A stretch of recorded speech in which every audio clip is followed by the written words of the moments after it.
Eh bien bonjour, très heureux de vous retrouver pour un nouveau cours. Celui-là c'est sur la méthodologie de diagnostic et les outils de diagnostic et notamment le logigramme.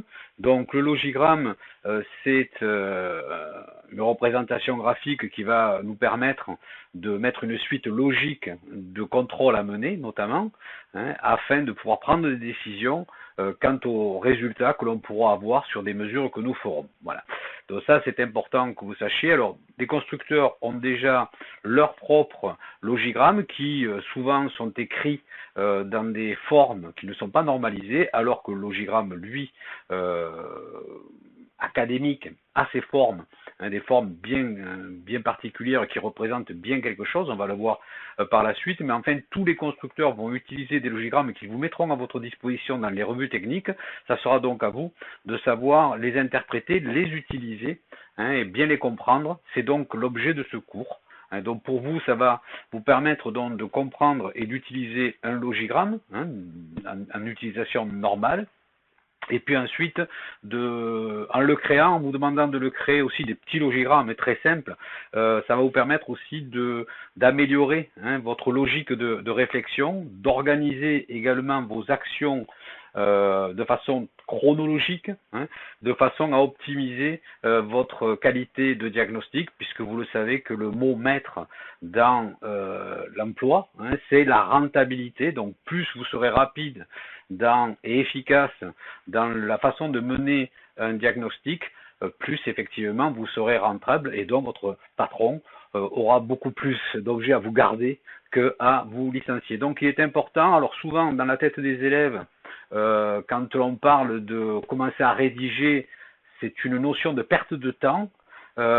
Non, pas tout à fait, parce que vous verrez que quand on est dans une démarche analytique notamment, c'est-à-dire celle que vous allez mener quand vous allez être confronté pour la première fois à un diagnostic sur ce type-là de symptômes, eh bien il va falloir que vous développiez chez vous un esprit d'analyse et non pas simplement de l'analogie, c'est-à-dire ça m'est arrivé 100 fois, 100 fois ça venait de là, donc automatiquement la 101e ça ne peut venir que de là. Non, attention, souvent on peut avoir des surprises. Donc on va commence toujours un logigramme par son titre. Donc vous allez inscrire en premier dans le titre du logigramme. Généralement, alors ça peut être électrique ou mécanique, peu importe. Là, on va prendre le cas d'un circuit électrique. Donc on va faire le circuit de veilleuse, d'une lampe particulièrement.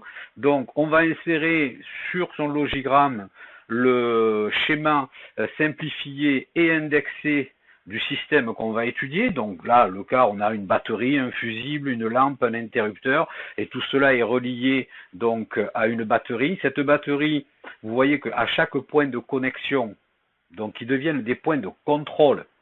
Alors la connexion, ça peut être simplement un brochage, ou ça peut être une épissure aussi. Donc tout ça, ce sont des points de connexion. On les a déjà donc indexés, on leur a mis une lettre à chacun de telle façon de ne pas se perdre dans son diagnostic. Donc tout ça, on va le mettre en rappel, en référence sur notre logigramme, et on va ainsi que d'indiquer pour ce logigramme les conditions que l'on va mettre en œuvre pour pouvoir réaliser ce processus de diagnostic, donc l'étude, pour trouver une défaillance dans un circuit. L'exemple là, donc pour les conditions du contrôle, on va dire que le circuit sera sous tension, 12 volts, et l'interrupteur CD sera fermé. Pourquoi? On va mettre le circuit en tension, c'est pour vous inculquer maintenant l'utilisation du voltmètre, même pour contrôler des continuités, et ne plus utiliser le ohmmètre. Mettre le ohmmètre au rebut. Le ohmmètre, il va être là simplement pour mesurer des résistances et non plus des continuités. On perd trop de temps sur les motos modernes à utiliser un ohmmètre et on en gagne énormément à utiliser un voltmètre. En même temps, utiliser un voltmètre sur des motos modernes permet de limiter le risque de pouvoir endommager un calculateur. En effet, si vous travaillez sur un système injection, là vous verrez que la plupart des calculateurs sont alimentés, même quand le contact est coupé, c'est pour avoir une mémoire toujours active à l'intérieur. Ce qui veut dire que si vous devez contrôler un circuit avec un ohmmètre, obligatoirement vous devrez débrancher le calculateur. Si vous êtes amené à débrancher le calculateur, attention, ça veut dire qu'il va vous falloir démonter la batterie. Et aujourd'hui, la batterie est très peu accessible sur les véhicules. Vous verrez qu'il y a 3 milliards de choses, donc on va perdre énormément de temps à démonter pour se mettre en sécurité. Tout cela pour utiliser un ohm-mètre dont on sait que le risque principal pour un calculateur, c'est d'envoyer dans le calculateur une tension qui ne serait pas bonne. Parce qu'en effet, pour contrôler une résistance, le ohm-mètre, donc le multimètre, dans lequel il y a la fonction ohm-mètre, il est alimenté par une pile. Cette pile va envoyer du courant dans le circuit. Cette pile, attention, si vous êtes sur des multimètres à 9 volts, avec une pile rectangulaire, attention, vous risquez d'envoyer dans votre circuit 9 volts. Alors vous allez me dire, c'est 12, c'est pas grave. Oui, mais dans le calculateur, il y a des circuits 5 volts. Donc si vous envoyez dans un calculateur 9 volts au lieu de 5 sur un circuit de 5, vous allez envoyer le double de la tension admise par ce circuit-là. Donc il y a une probabilité de griller le calculateur. Donc pour être sûr, il faut utiliser des multimètres qui soient alimentés par des 3 volts, des piles de 3 volts. Bon, ça, mais il faut aller démonter l'appareil pour le voir. Donc nous, on vous conseille, pour que ça soit beaucoup plus simple, de bannir le ohm-mètre. Le ohm-mètre, ça va être pour mesurer un bobinage, mais surtout pas une continuité de fil, d'une ligne. Pour cela, vous allez utiliser un voltmètre et vous allez voir qu'on gagne mais énormément de temps parce qu'on a beaucoup moins de manipulations à faire avec un voltmètre que ce qu'on aurait avec un ohm-mètre. Donc, une fois qu'on a inscrit le titre de notre contrôle, qu'on a mis en référence le circuit, alors là c'est un circuit électrique, mais ça peut très bien être un système mécanique, un embrayage, où on mettra un éclaté d'embrayage par exemple. Donc, on va mettre ce que l'on veut, mais surtout mettre en regard le système qu'on va vraiment contrôler, que vraiment on l'ait en visu tout le temps, et pas simplement faire des efforts de mémoire qui généralement sont des sources à faire des erreurs. Donc ne faites pas d'erreurs, mettez toujours vos références en visuel, de telle façon que vous les ayez toujours devant vous, afin de pouvoir organiser de façon très logique et très hiérarchique les opérations de contrôle que vous aurez menées lors de votre diagnostic. Vous mettrez les conditions de contrôle, bon là on vous l'a dit, c'est 12 volts, interrupteur CD fermé, donc à partir de là je vais pouvoir commencer à construire mon logigramme.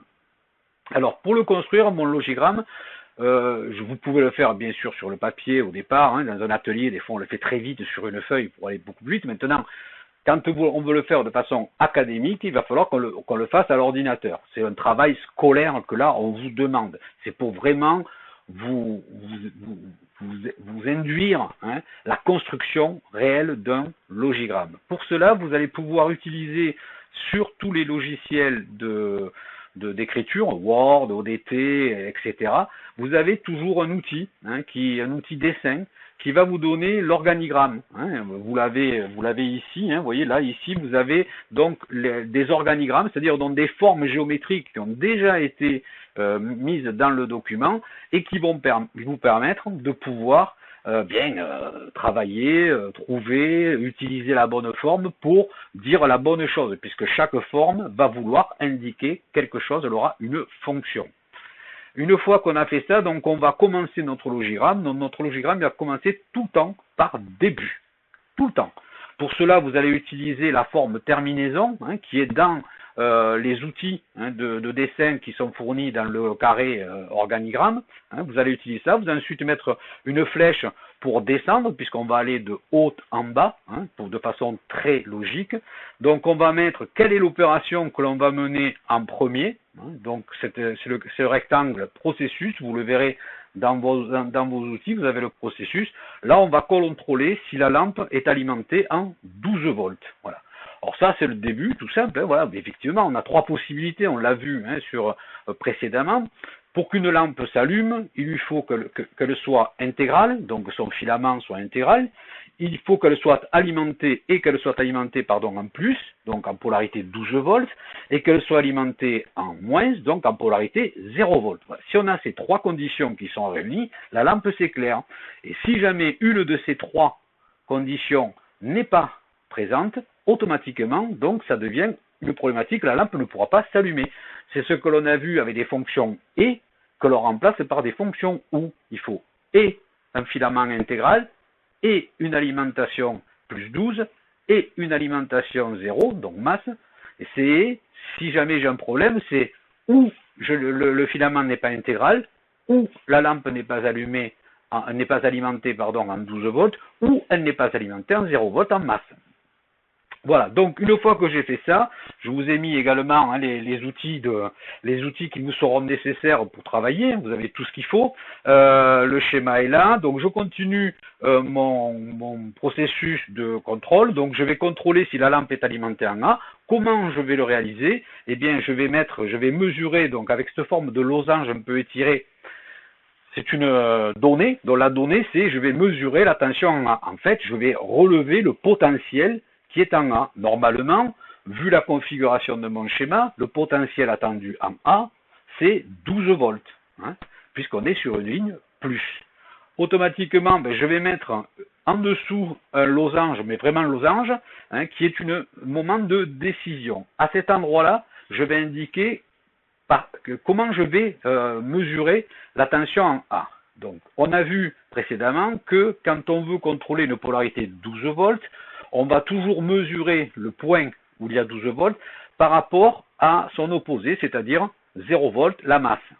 Et si c'était un 0 volts qu'on attendait, on va toujours le contrôler par rapport à un plus batterie. Tout cela pour simplifier la lecture que vous allez avoir sur votre voltmètre.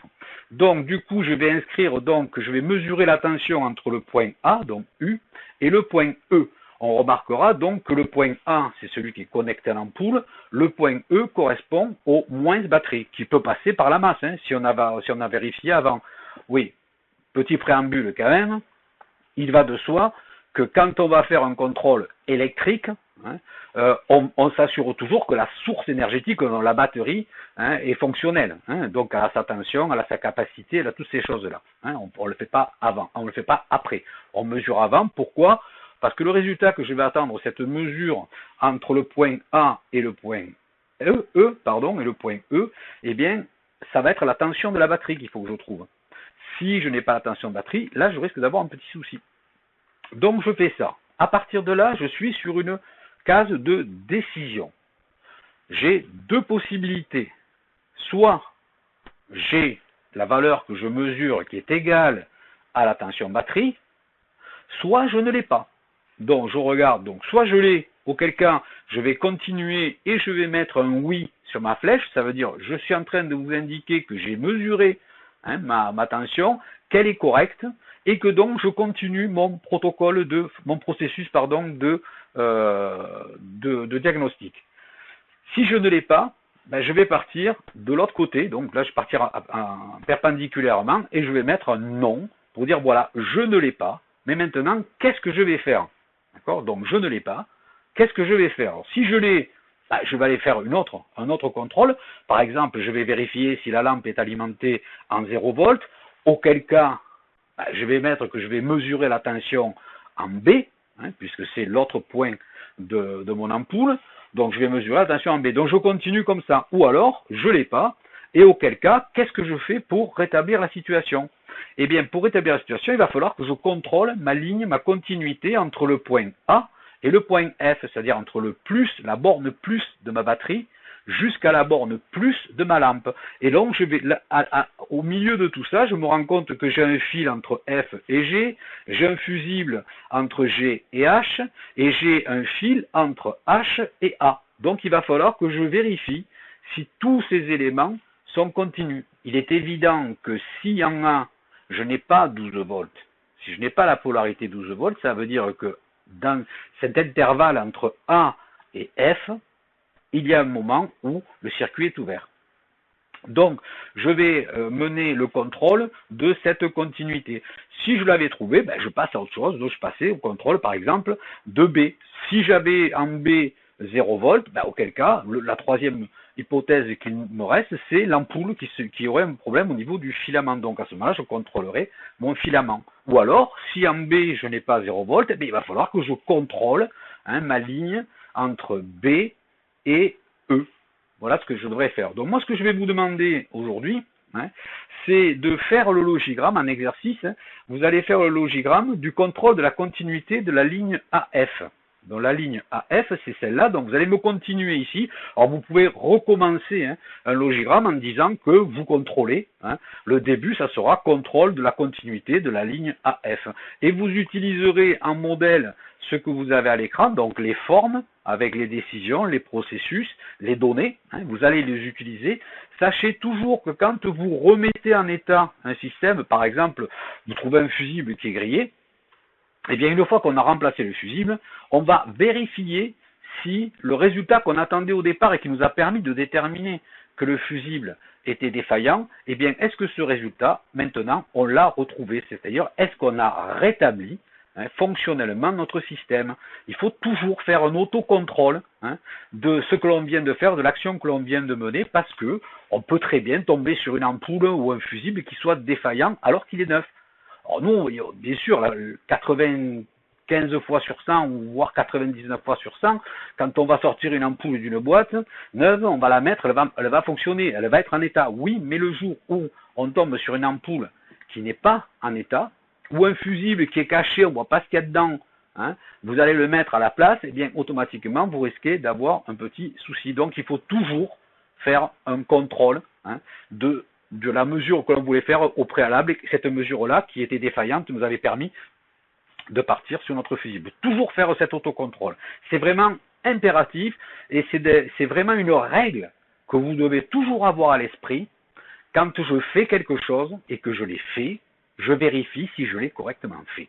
C'est important, ça s'appelle travailler dans les règles de l'art. C'est ça, travailler dans les règles de l'art, et en tant que technicien de maintenance, vous êtes appelé à travailler dans les règles de l'art, afin qu'il n'y ait pas de retour, pensant que vous avez bien fait, vous livrez votre véhicule au client, et puis le client il va partir, et puis c'était pas bien serré, c'était pas bien connecté, et ça se déconnecte. À partir de là, le client va être mécontent, et du coup, votre patron le sera aussi, puisque ça oblige un client à revenir au magasin, ça donne une mauvaise image, et au bout du compte, si c'est vous qui générez la mauvaise image, au bout du compte, le chef d'entreprise, lui, va se séparer de vous parce qu'il ne veut pas de retour.